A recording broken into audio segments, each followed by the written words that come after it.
দর্শক, আমি এই মুহূর্তে আপনাদের সামনে কথা বলতে এসেছি। এবার 6 মাসের মধ্যে আওয়ামী লীগ নেতাদের ফাঁসিতে ঝোলানোর অপচেষ্টা হচ্ছে এই প্রসঙ্গটি নিয়ে। গতকাল বিজয়ের মাসের প্রথম দিন 1 ডিসেম্বর বাংলাদেশের ইতিহাসের নৃশংসতম হত্যাকাণ্ড, পৃথিবীর ইতিহাসে অন্যতম একটি নৃশংসতম হত্যাকাণ্ড 21শে আগস্ট গ্রেনেড হামলা মামলার রায়ে সকল আসামিকে খালাস দেওয়া হয়েছে। 24 জন মানুষকে প্রকাশ্য দিবালোকে প্রকাশ্য একটি সমাবেশে বোমা মেরে হত্যা করা হয়েছে। শত শত মানুষ বোমার আঘাতে, স্প্রিন্টারের আঘাতে এখন পর্যন্ত কাতরাচ্ছে। সেই মামলায় সব আসামিকে খালাস দিয়ে বাংলাদেশের ইতিহাসে বিচারের একটি নজিরবিহীন নেতিবাচক ঘটনা ঘটে গেল 1 ডিসেম্বর বিজয়ের মাসে।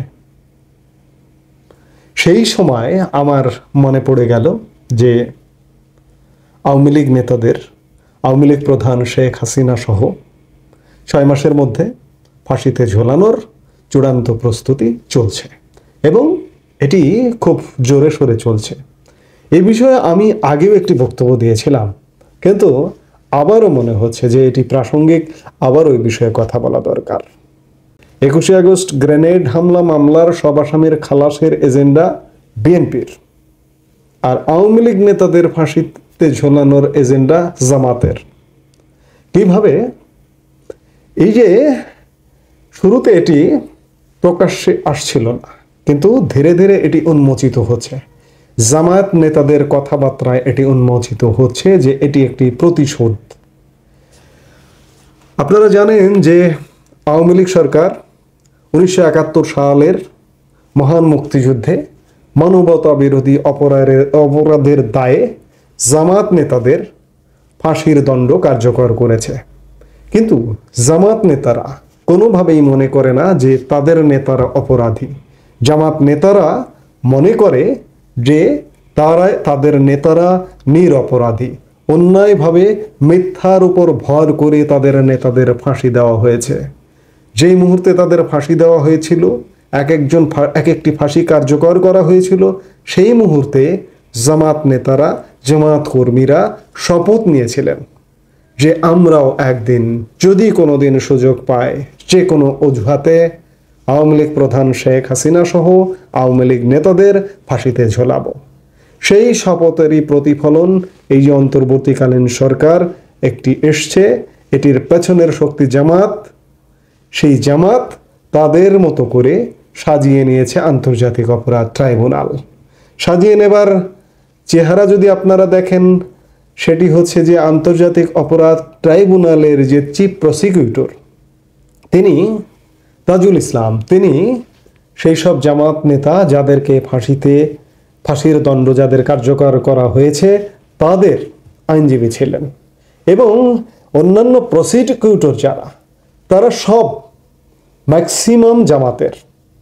এখানে কোনো বিএনপির আইনজীবীও নেই এই আন্তর্জাতিক অপরাধ ট্রাইব্যুনালের প্রসিকিউটর টিমে। তাহলে কি দাঁড়ায়? যাতে করে খুব সহজে আওয়ামী লীগ নেতাদের ফাঁসিতে ঝোলানো যায়। ফাঁসিতে ঝোলানোর কারণ কি?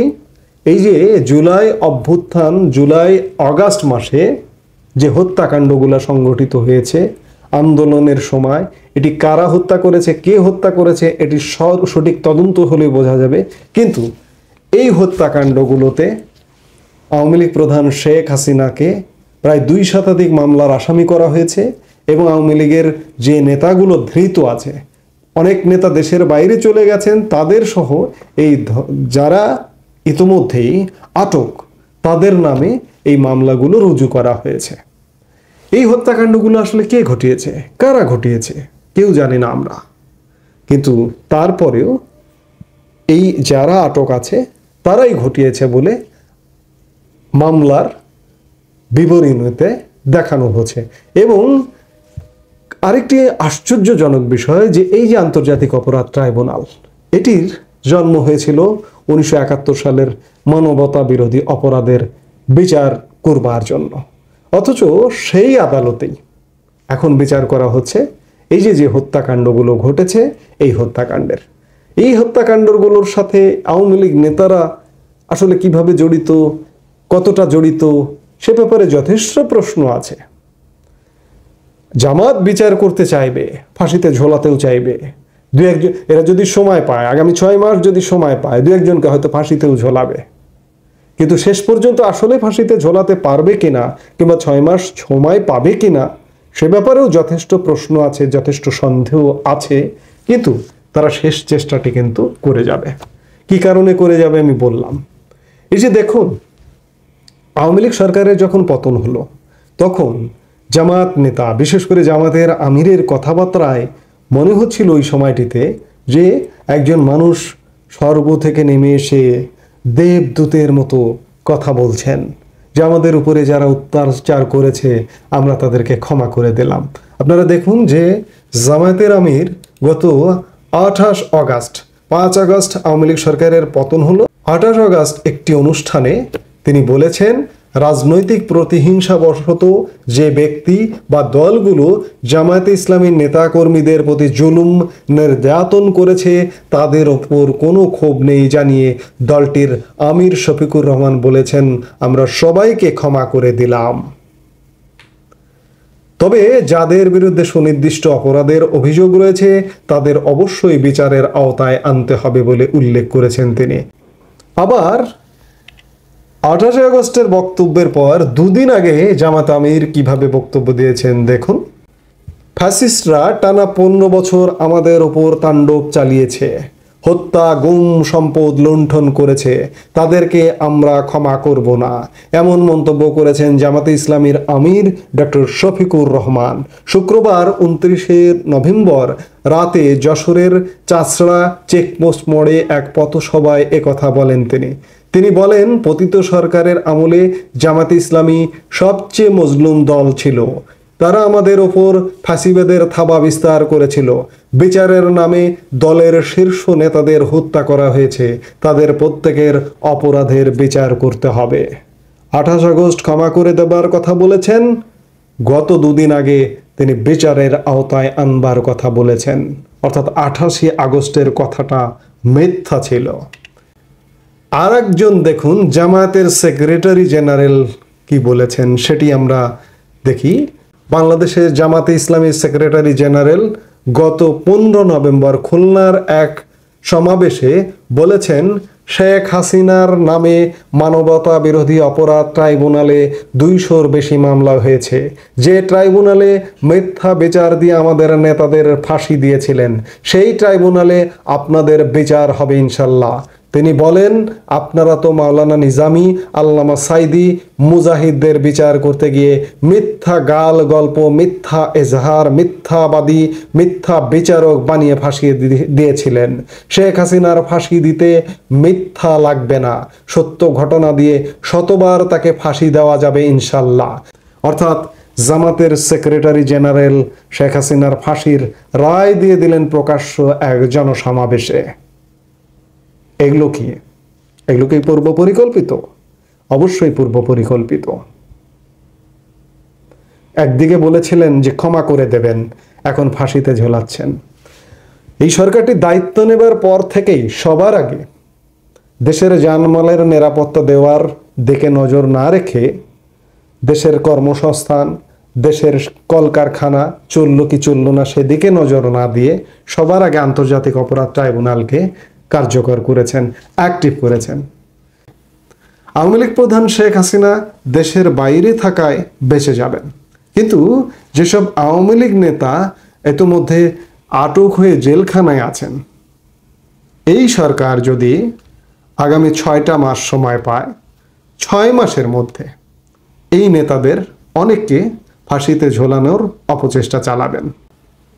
দেখুন, এই যে যাদেরকে গ্রেপ্তার করা হয়েছে তাদের অনেকের নামে দুর্নীতির অভিযোগ শোনা যায়, পত্রপত্রিকায় বেরিয়েছে।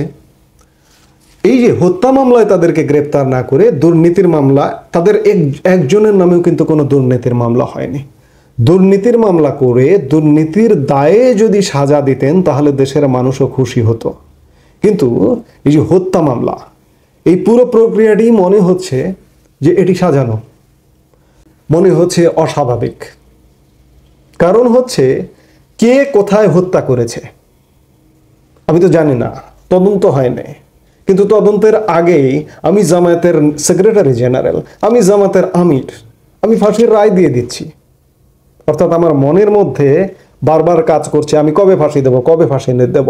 ওই যে শপথ নিয়েছিলাম যে আমাদের নেতাদের ফাঁসি দিয়েছে, আওয়ামী লীগ নেতাদের ফাঁসি দেব, আওয়ামী লীগ প্রধান শেখ হাসিনার ফাঁসি দেব, সেই প্রক্রিয়ায় চলছে। আসলে আল্লাহর হুকুম ছাড়া একটি গাছের পাতাও নড়ে না। আপনি জামাতের আমির, আপনিও স্বীকার করবেন, আপনি জামাতের সেক্রেটারি জেনারেল, আপনিও স্বীকার করবেন, কারণ আপনি আল্লাহর আইন চান, সৎ লোকের শাসন চান। জামাতের নেতাদের যে ফাঁসি হয়েছে এটি কি আল্লাহর হুকুম ছাড়া হয়েছে?